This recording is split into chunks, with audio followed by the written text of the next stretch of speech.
kembali kita di Info Gunadarma. Program ini disiarkan secara langsung oleh 7 stasiun Megasora Network, yaitu Megasora Bogor, Megasora Sukabumi, Megasora Serang, Indramayu, Megasora Kuningan, Megasora Kulon Progo, dan Kota Perak, Yogyakarta.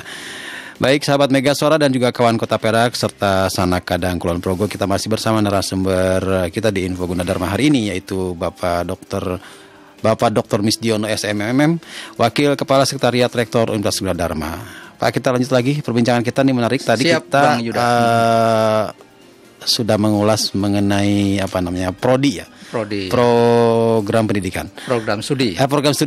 Program studi yang ada di Gunadarma. Tadi mungkin ada banyak sekali di sini, saya di websitenya saya sambil lihat-lihat juga, dan ternyata cukup mudah mengakses informasi Gunadarma di gunadarma.ac.id. Silakan, Pak. Ya, jadi begini, sahabat Megasuara, kawan Kota Perak dan Sanak Kadang Kulon Progo. Kita semua mengetahui bahwa di Indonesia ini kan perguruan tinggi banyak sekali. Tercatat laporan Kementerian Pendidikan Tinggi atau pada saat itu Kemenristek ya, tahun 2018 ada hampir 4.800 perguruan tinggi.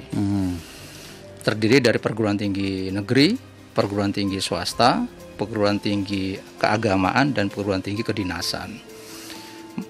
Yang terbesar porsinya adalah perguruan tinggi swasta. Itu hampir 3.800 sekian. Banyak sekali ya. Banyak sekali. Dan Gunadarma sebagai salah satu perguruan tinggi unggulan nasional, kontribusinya sudah tidak diragukan lagi ya. Kami di masa pandemi saat ini pun kontribusi kami gitu ya. Membantu pemerintah menciptakan satu peralatan, robo helm, ventilator dan sebagainya sebagai wujud kepedulian Gunadarma kepada pandemi yang dialami tidak hanya di Indonesia ya, tapi juga di seluruh dunia. Cukup produktif ya, Pak ya. Cukup produktif. Nah, berbicara tentang program studi, ya, hampir semua program studi di Universitas Gunadarma seperti saya sampaikan di awal tadi berbasiskan IT, berbasiskan teknologi informasi. Karena bagaimanapun juga kita dalam kehidupan sehari-hari, dan saya yakin di masa depan pun tidak akan bisa lepas dari peranan atau bantuan teknologi informasi. Sangat jelas itu sekarang sudah mulai dirasakan ya. Betul. Banyak sekali aplikasi teknologi yang harus kita gunakan. Betul. Even itu program studi yang tidak berbasis eksakta atau ya, kita sebut sebagai perguruan program studi teknik dan rekayasa lah gitu ya. Di program studi non eksakta katakanlah misalnya seperti program studi sastra Inggris gitu. Mahasiswa juga diperkenalkan bagaimana caranya menggunakan beberapa alat bantu penerjemahan, meskipun ya nanti tetap harus ada justifikasi dari ekspornya dengan berbasis komputer. Itu adalah bagaimana para pendiri Gunadarma ini memikirkan bahwa mahasiswa yaitu even dia tidak di program studi teknik, biasanya kan teknologi informasi, karena teknologi informasi identik dengan teknik. Mereka belajar itu. Misalnya di pariwisata pun mereka juga belajar bagaimana misalnya membuat aplikasi tentang tempat wisata dan seterusnya. Jadi ini juga diperkenalkan sejak mereka masuk di tingkat awal. Jadi ada namanya pengenalan komputer atau sistem informasi dan seterusnya. Itu kami membekali mahasiswa dengan muatan teknologi informasi agar mereka ketika nanti selesai ya, lulus dari tempat perkuliahannya, mereka bisa terserap dan cepat adaptif atau beradaptasi dengan lingkungannya.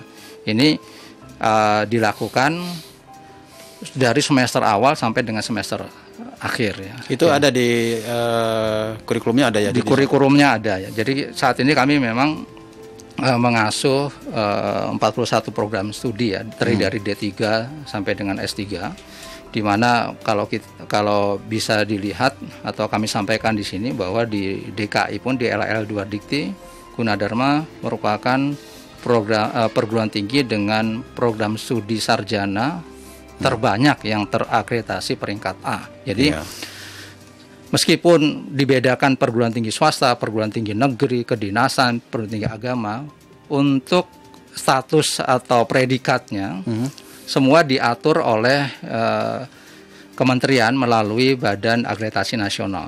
Semua dinilai dengan standar yang sama. Dan alhamdulillah ya, program studi yang ada di Gunadarma dari 41 gitu kan. Lebih dari 50%, berarti kan 24 program studi yang terakreditasi predikat. Ini merupakan kepercayaan dari pemerintah dan juga peranan dari stakeholder yang ada di Gunadarma ya. Karena untuk akreditasi ini kan bagaimana dosennya, bagaimana metode pembelajarannya, bagaimana prestasi mahasiswanya, bagaimana serapan dan seterusnya. Ini juga dinilai sehingga apapun yang menjadi concern pemerintah ya, kita juga selalu mengacu kepada kesana gitu Bang Yuda kira-kira. Ya. Jadi artinya pemenuhan kualitas pendidikannya itu memang mengikuti apa yang diharapkan oleh kebutuhan sekarang ya. Betul ya. Baik, nah ini menarik sekali.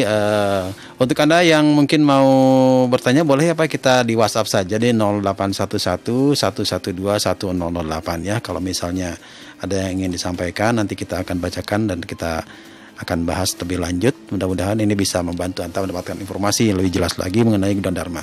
Jadi untuk Anda calon mahasiswa atau juga Bapak Ibu yang mungkin putra putrinya masih bingung mau kemana, nanti kita bisa cari tahu informasi dan bisa daftar di Gunadarma.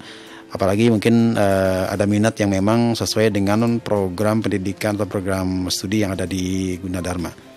Nah ini S1-nya ada banyak ya Pak ya?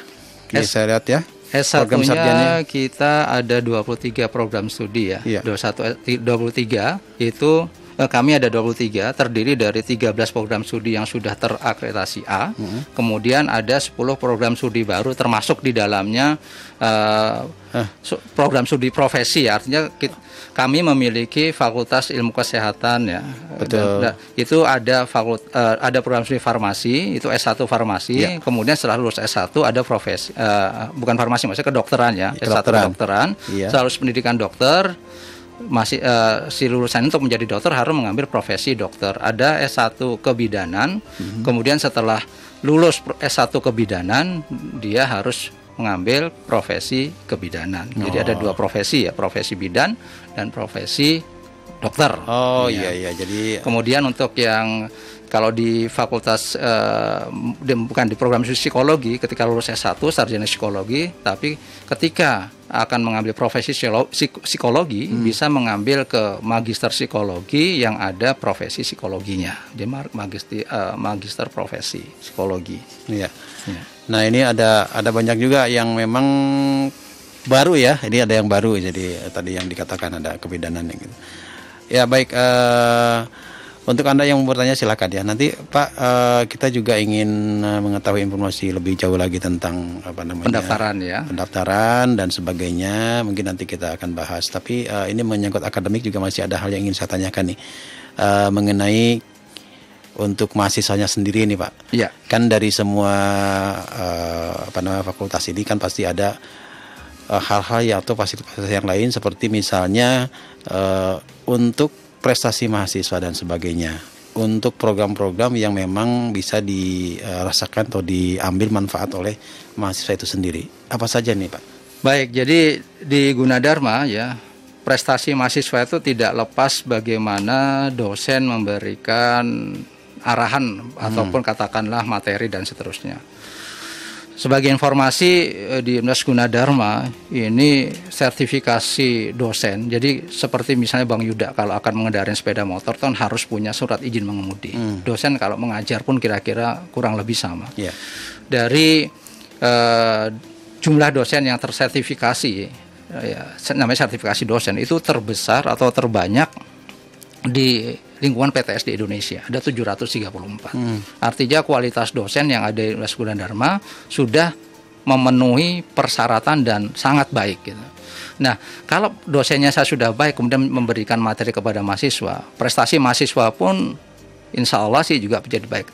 Tahun ini kita juga beberapa mahasiswa memenangkan yang namanya program kreativitas mahasiswa PKM di tingkat nasional ya, baik di bidang karya ilmiah maupun di bidang terapan gitu. Juga di bidang lainnya, misalnya sekarang juga karena teknologi informasi lagi-lagi itu kan, di bidang e-sport gitu kan. E-sport itu kita juga kami juga dari sejak akhir tahun sampai awal tahun ini di tingkat nasional dan di tingkat internasional selalu menjadi juara. Bahkan sebagai unggulan cabang olahraga unggulan di Gunadarma, Gunadarma juga terkenal dengan caturnya. Oh, gitu. Catur online kita juara 1 di Asia. Iya. Itu juga luar biasa memang. Ini adalah bagaimana mahasiswa bisa membagi waktu di samping belajar. Ada beberapa kegiatan atau organisasi kegiatan mahasiswa yang bisa diikuti untuk mengasah tidak hanya hard skill-nya tapi soft skill-nya. Nah, ini juga dapat kami sampaikan di sini bahwa pimpinan Gunadarma sangat memperhatikan akan hal itu. Jadi bukan semata-mata dari sisi akademiknya baik, tapi dari sisi non-akademiknya, attitude dan sebagainya kurang baik. Itu kita perhatikan, kami perhatikan. Sehingga ada pelajaran soft skill, ada pelajaran hard skill, yang semuanya diberikan sesuai dengan porsi agar si mahasiswa kelak, ya sekali lagi kita siapkan, karena sudah ketika akan terjun ke dalam masyarakat, dia menjadi sudah tidak canggung, tidak kagok lagi. Paduan suara kami itu sudah sering ya beberapa kali diminta bantuan di beberapa kedutaan besar untuk menyanyikan lagu nasional, dan beberapa karena ini masa pandemi sehingga kompetisi tidak ada. Kalau kompetisi ya selalu lah itu menjadi sidit gitu ya, selalu menjadi unggulan, dan beberapa tahun lalu di kompetisi nasional internasional di Korea, di Eropa itu juga alhamdulillah mendapat juara 1 gitu. Jadi kegiatan non akademik juga di Gunadarma banyak ya, jangan khawatir. Kan ada mahasiswa yang nanti saya di situ belajar ini mulu, hobi saya nggak tersalurkan. Tenang, banyak ya penyaluran minat bakat. Betul. Ya.